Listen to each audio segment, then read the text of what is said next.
اعوذ باللہ من الشیطان الرجیم بسم اللہ الرحمن الرحیم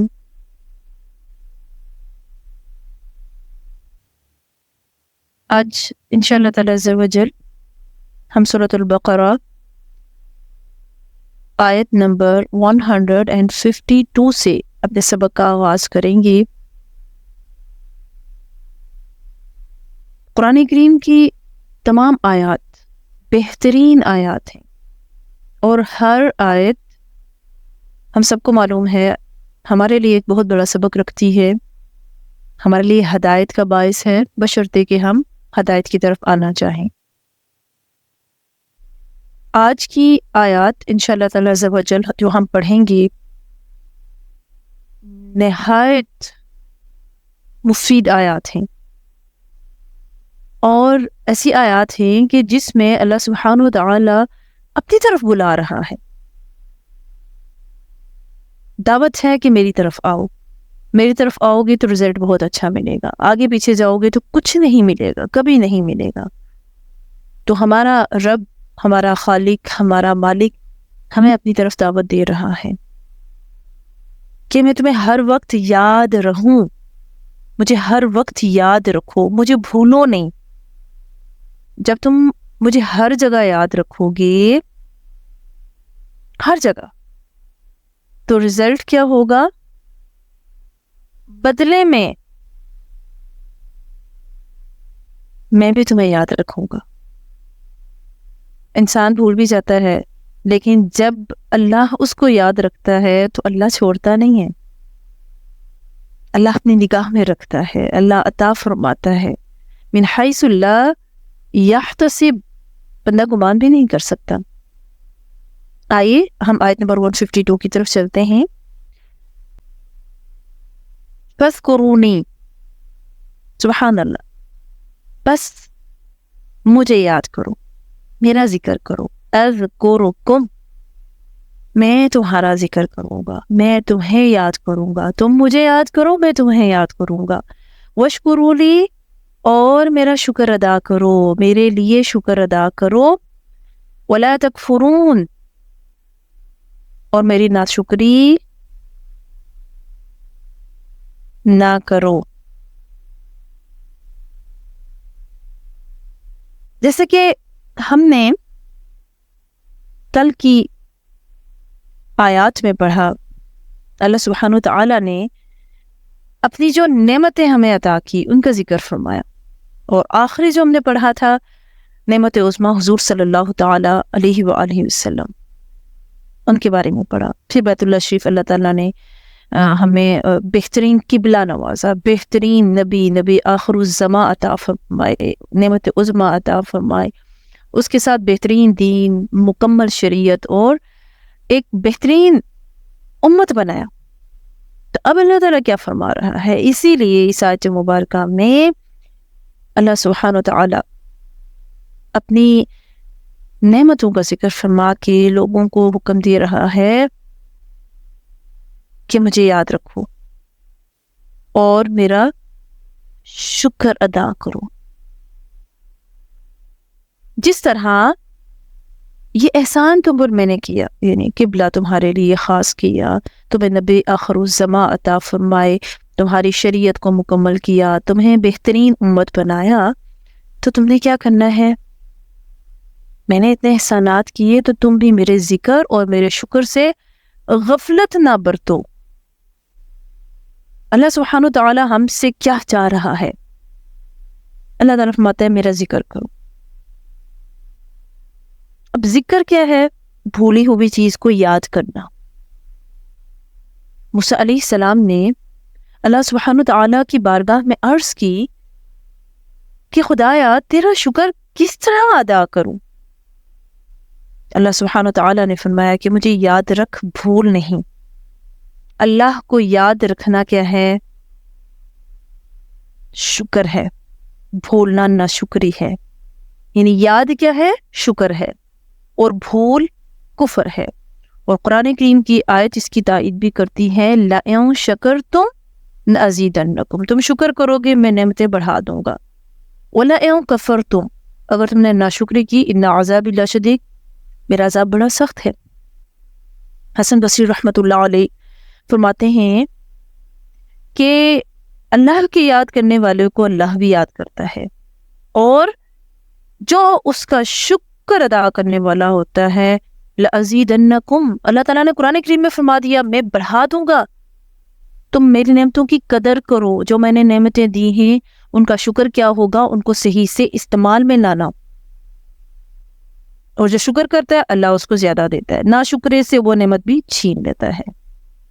اب مفسرین کرام نے ذکر اور شکر کے حوالے سے جو ارشادات فرمائے وہ کیا فرماتے ہیں کہ اللہ تعالیٰ سے پورا ڈرنا کیا ہے کہ اس کی اطاعت کی جائے، اس کی نافرمانی نہ کی جائے، اور اس کا ذکر کیا جائے، اس میں غفلت نہ برتی جائے،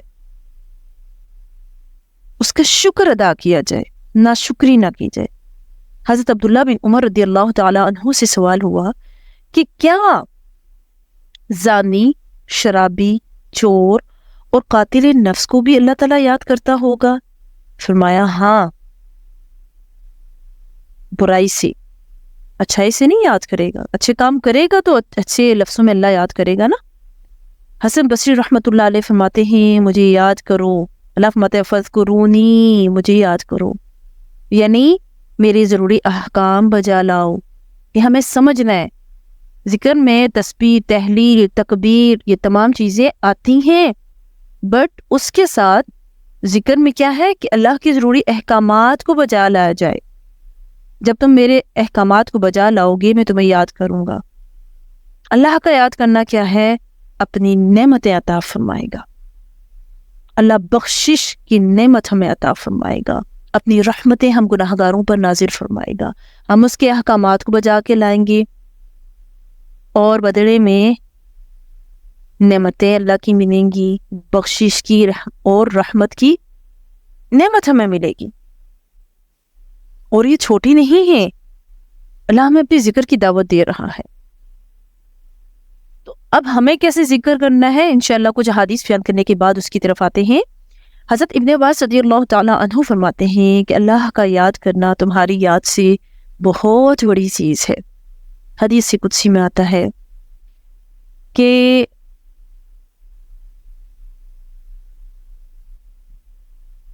جو مجھے اپنے دل میں یاد کرتا ہے میں بھی اسے اپنے دل میں یاد کرتا ہوں، سبحان اللہ، اور جو مجھے کسی جماعت میں یاد کرتا ہے میں بھی اسے اس سے بہتر جماعت میں یاد کرتا ہوں۔ اور آپ کو پتہ ہے وہ بہتر جماعت کون سی ہے؟ وہ جماعت فرشتوں کی جماعت ہے۔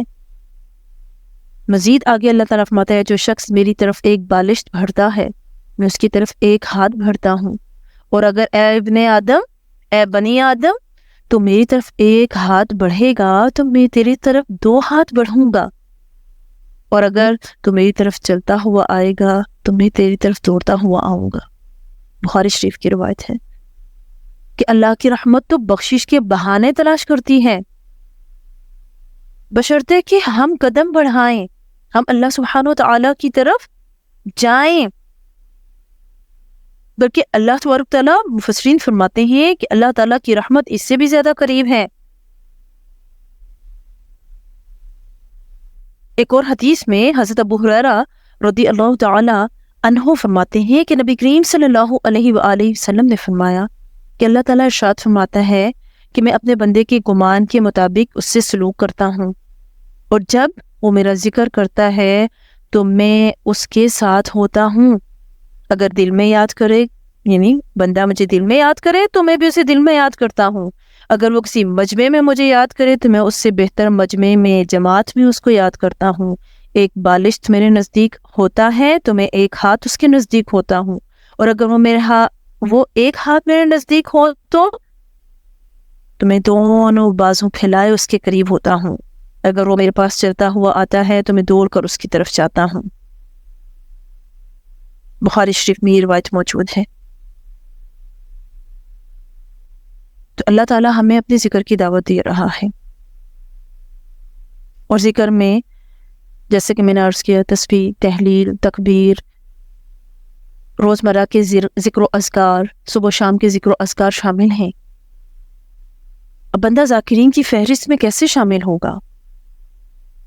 ذکر کرنے کے لیے لازمی نہیں ہے کہ آپ صرف ایک مخصوص جگہ پر بیٹھیں گے تبھی اللہ کا ذکر ہوگا. یاد رکھنا، یاد کرنا، ہم جو جو کام کر رہے ہیں ہم نے اس میں اللہ کو یاد رکھنا ہے. اللہ کو یاد رکھنے کا کیا مطلب ہے؟ اللہ سبحانہ و تعالیٰ نے کیا اس کام کا حکم دیا ہے؟ اگر حکم دیا ہے تو اس کو دل و جان کے ساتھ بجا لائیں، اور اگر اللہ سبحانہ و تعالیٰ نے اس کام سے منع کیا ہے تو کچھ بھی ہو جائے، لاکھ دل چاہے، اس کام کو نہ کیا جائے. یہ بھی اللہ کے ذکر کی ایک صورت ہے. پھر ہماری صبح اور شام اللہ کے ذکر کے ساتھ ہو.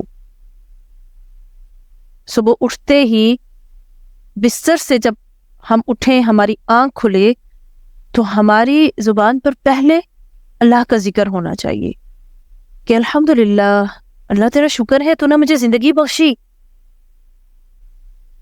موت کے بعد تو نے مجھے زندہ کیا.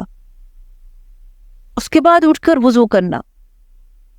نماز اللہ کا ذکر ہے. اللہ کے ذکر کرنے کے بعد قرآن کریم کی تلاوت اللہ کا ذکر ہے.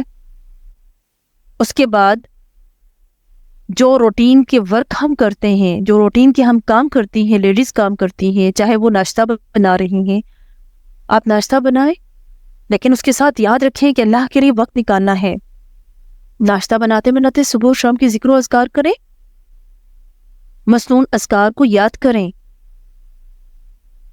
کہ آپ ساتھ ساتھ ناشتہ بنا رہے ہیں، آپ ساتھ ساتھ اللہ کا ذکر کر رہے ہیں. صبح کے تمام اذکار کو پڑھیے، آپ ذاکرین میں شامل ہوں گی. قرآن کریم کی آیات کو پڑھیں، اس کے ترجمے کو پڑھیں، اس کی تشریح کو پڑھیں، اپنا ہیبٹ بنائیں. فارغ وقت میں بیٹھے ہوں تو سوشل میڈیا پر اپنا ٹائم ضائع مت کریں، بلکہ آپ تسبیح و تحلیل میں اپنا وقت صرف کریں. آپ ذکر و اذکار کریں، آپ استغفار کریں، آپ درود پاک پڑھیں. نمازوں کو اطمینان اور سکون کے ساتھ، اور اس کے بعد نماز ادا کرنے کے بعد رب تعالیٰ کی بارگاہ میں دعا کیجئے کہ اللہ ہماری عبادت کو، ہمارے ذکر کو اپنی بارگاہ رحمت میں قبول و منظور فرما. جب رات ہو تو رات کو بھی آپ نے نمازوں کے بعد، ذکر و اذکار کرنے کے بعد اللہ کا نام لے کر سونا ہے. تو خود بخود زندگی عبادت کے ساتھ، ذکر و اذکار کے ساتھ مزین ہوگی. آپ کے اٹھنے بیٹھنے میں اللہ کا نام ہو. تو جب اٹھنے بیٹھنے میں آپ کو اللہ یاد ہوگا، اللہ کا ذکر کریں گے تو اللہ بہترین مجلس میں آپ کو یاد کرے گا، اور جب وہ یاد کرے گا تو وہ نعمتوں کی بارش برسائے گا، اپنی رحمتوں کی بارش نازل فرمائے گا. ہم جو چاہیں گے اللہ سبحانہ و تعالی ہمیں عطا کرے گے، یہ دنیا میں دے گا، اور آخرت کا اجر اس کے علاوہ ہے. دوسری چیز جو اس کے ساتھ ساتھ فرمائی، کیا فرمائی؟ وَاشْكُرُوا لِي، اور میرا شکر ادا کرو. وَلَا تَكْفُرُونَ، میری ناشکری نہ کرو، یعنی شکر کرو نہ شکری نہ کرو. اگر تم شکر کرو گے تو نعمتیں بڑھا دوں گا، ہم نے برکت دوں گا. نہ شکری کرو گے تو یاد رکھو میرا عذاب بڑا سخت ہے. اب دیکھیں یہاں پر بھی فرمایا وَلَا تَكْفُرُونَ، نہ شکری نہیں کرنی. جو جو نعمتیں عطا کی ہیں ہمیں اللہ سبحانہ و تعالیٰ نے، ہر نعمت عطا فرمائی ہے الحمدللہ. سب سے پہلے اپنے جسم پر غور کیجئے. آپ صحیح الجسم ہیں، صحیح الاعضاء ہیں، آپ کے اعضاء کام کر رہے ہیں، آپ کھا سک رہے ہیں، پی سک رہے ہیں، آپ چیزوں کو ٹیسٹ کر پا رہے ہیں، آپ کی تمام اعضاء بدن سلامت ہیں، آپ چل پا رہے ہیں، آپ کو کسی کی محتاجی نہیں ہے، آپ کو کھانے کو مل رہا ہے، آپ کو پینے کو مل رہا ہے، آپ کے سر پہ چھت موجود ہے، آپ کو کسی سے مانگنا نہیں پڑ رہا. اس سے بڑھ کر اللہ کی اور نعمتیں کیا ہوں گی؟ اتنا سب کچھ ہوتے ہوئے بھی لوگ کیا کرتے ہیں جب ان سے پوچھا جائے تو وہ شکر نہیں کرتے کہ الحمدللہ اللہ کا بڑا کرم ہے، اس نے بڑی عزت کے ساتھ رکھا ہوا ہے، اس نے بہت عطا کیا ہوا ہے، ہماری اوقات نہیں، اس سے بڑھ کر رب نے عطا کیا ہوا ہے. لیکن لوگ دیا ہوا بھی ہے تو اس میں بھی کہتے ہیں نہیں، گلے شکوے کے ڈھیر لگ جاتے ہیں. ہرگز ایسا نہیں ہونا چاہیے. الحمدللہ کو اپنا شیوا بنا لیجیے کہ الحمدللہ، جس نے الحمدللہ کہا اس نے میرا شکر ادا کیا. ہم اللہ تعالیٰ کی انکاؤنٹیبل جو نعمتیں ہیں نا ان کا شکر ادا نہیں کر سکتے. بٹ ہم اپنا حصہ تو ڈالیں، ہم زبان سے اظہار تو کریں کہ الحمدللہ اللہ تو نے عطا فرمایا، اللہ تیرا شکر ہے، ہم بدلہ نہیں چکا سکتے، تو نے اتنا عطا کیا ہے، لیکن اظہار تو کریں۔ اگر اظہار نہیں کریں گے چھن جائیں گی، اور جب اللہ نے دیا ہو تو اس کا اظہار ہماری اپیرنس کے ساتھ بھی ہونا چاہیے۔ مسند احمد کی حدیث ہے کہ عمران بن حسین رضی اللہ تعالیٰ عنہ ایک مرتبہ ایک نہایت قیمتی حلہ پہنے ہوئے آئے اور فرمایا اللہ تعالیٰ جب کسی پر انعام کرتا ہے تو اس کا اثر اس پر دیکھنا چاہتا ہے۔ آپ کو یاد ہوگا ایک شخص حضور صلی اللہ علیہ وسلم مسجد میں موجود ہیں، آتا ہے، بال اٹے ہوئے ہیں، لباس گندا ہے۔ حضور صلی اللہ علیہ وسلم نے اس سے پوچھا، یہ حدیث کا مفہوم عرض کر رہی ہوں، تمہارے پاس کچھ نہیں ہے، یعنی اچھے کپڑے نہیں ہیں یا مالی حالات؟ اس نے کہا بہت اچھے۔ تو آپ نے فرمایا پھر اظہار کرو، وہ دکھنا چاہیے، جب اللہ سبحانہ و تعالیٰ نے آپ کو دیا ہے تو دکھاوے کے بغیر، تکبر کے بغیر اظہار کرو۔ اللہ تعالیٰ جمیل ہے، جمال کو پسند کرتا ہے، خوبصورتی کو پسند کرتا ہے۔ الطہور شطر الایمان، صفائی نصف ایمان ہے، تو تم بھی تو صاف ستھرے ہو، تم اللہ کے گھر میں آ رہے ہو اور ایسا حلیہ بنائے ہوئے آ رہے ہو۔ تو جب اللہ سبحانہ وتعالیٰ نے عطا کیا ہے تو اس کا اظہار بھی کریں۔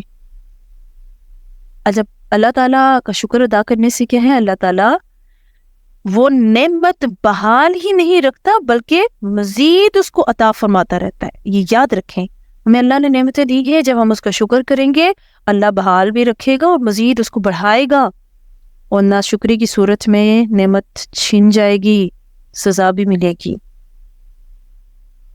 تو ہمیں خیال کرنا ہے کہ ہمیں اللہ نے کیا حکم دیا ہے، کہیں ہم اس کے اپوزٹ تو نہیں جا رہے۔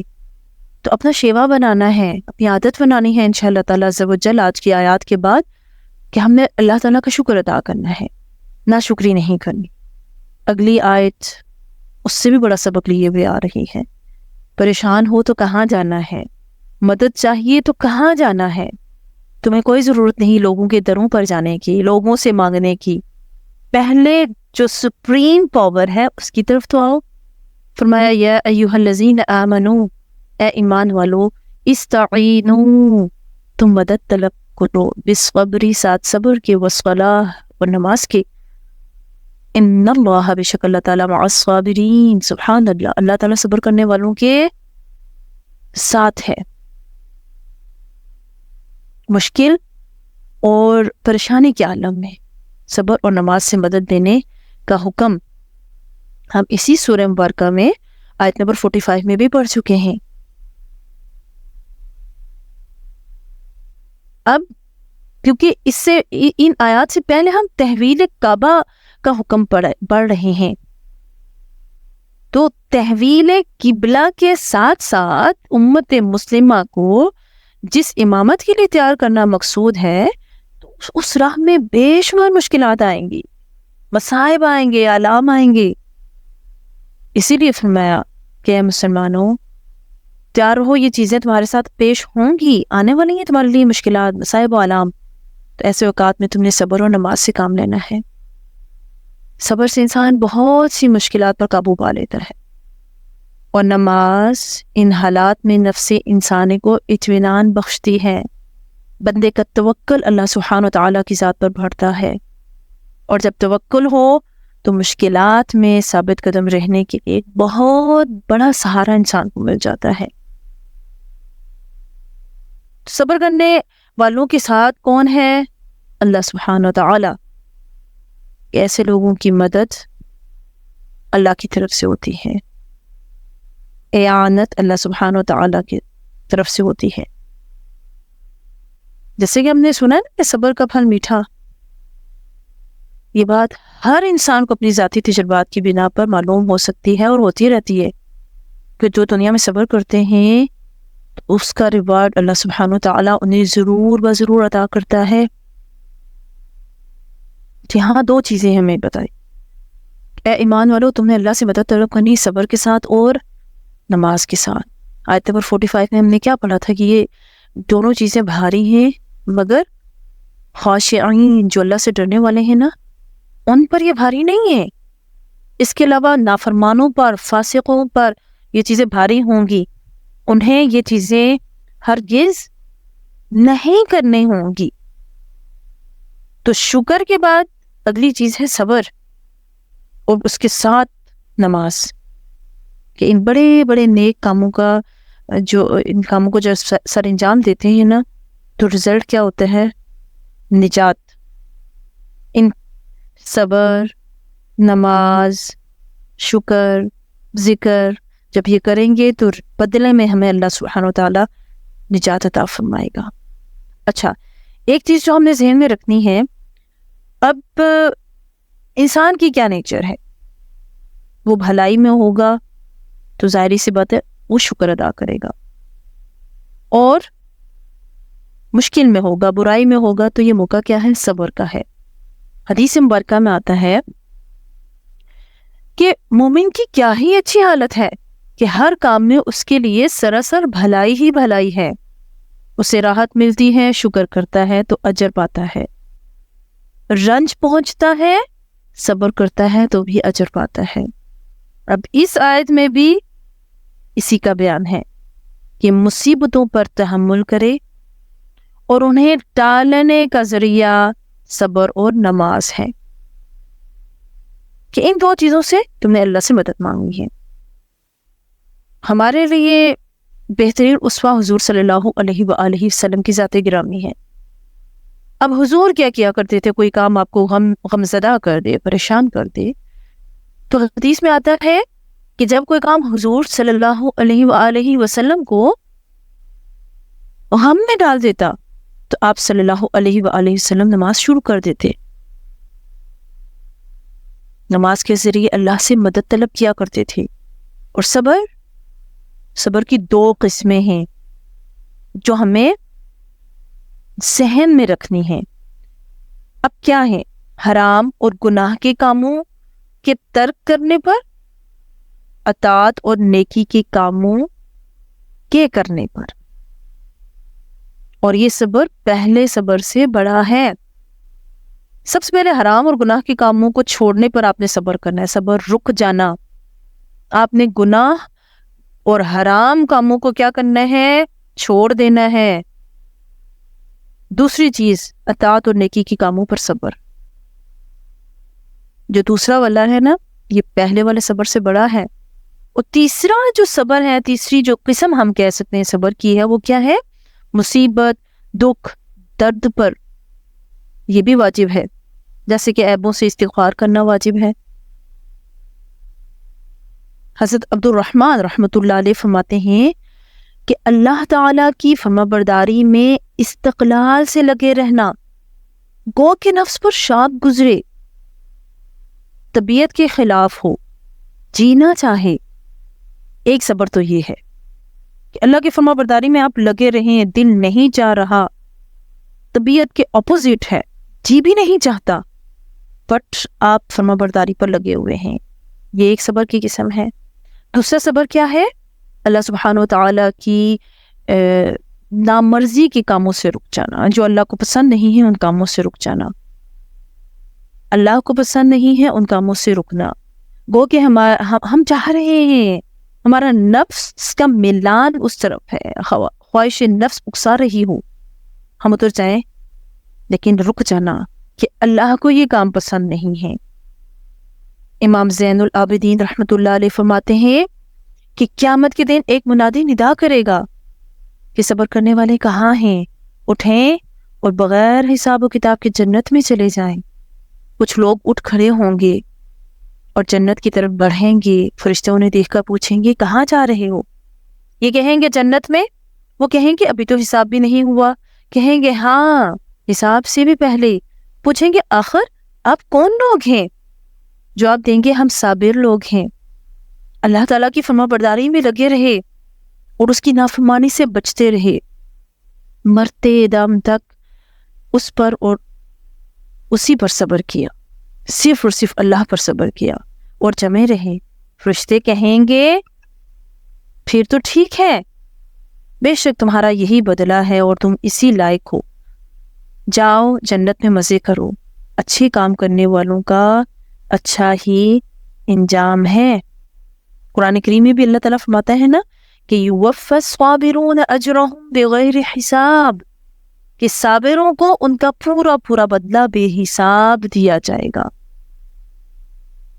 حضرت سعید بن جبیر رحمۃ اللہ علیہ فرماتے ہیں کہ صبر کا کیا معنی ہے؟